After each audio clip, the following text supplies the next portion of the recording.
Here's my question.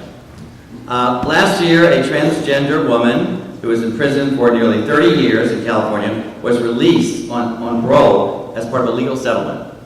At issue was the federal judge's ruling that the state had to provide, quote, gender confirmation surgery, end quote. Would you author state legislation to allow the state to pay for similar surgeries for other trans prisoners? We'll start with Kim. And we'll start with the supervisor.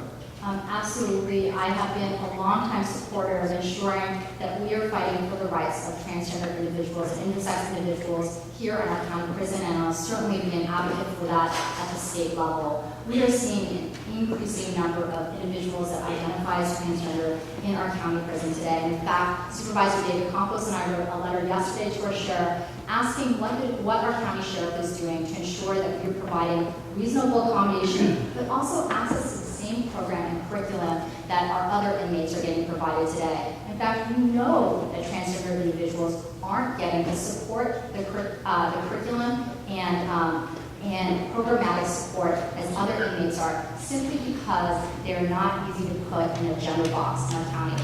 This system needs to be updated, and demanding that we do that here at the local level, and it will be a fight for that at the state level as well.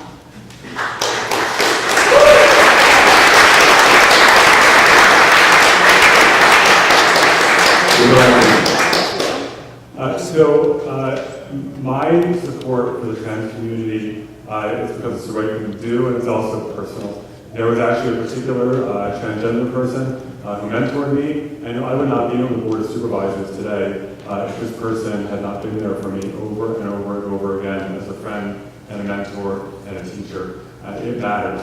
When I took office, I think a year or so after I took office, some trans advocates came to me and said, you know, when Harvey, San Francisco was adopted in 2006 or thereabouts, there was what was supposed to be a temporary exclusion for full transgender health coverage. And that became, I think, like a 6 or 7 year exclusion, and the Department of Public Health was not removing it.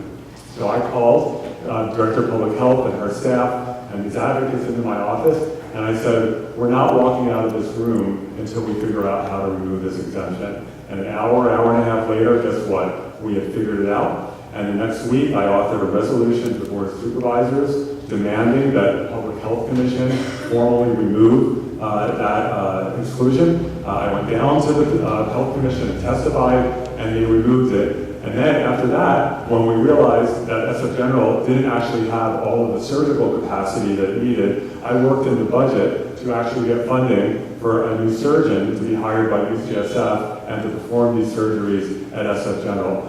So I don't just talk about supporting the trans community. I do it with my actions, and I will absolutely do it at the state level, and I would be honored to author that legislation.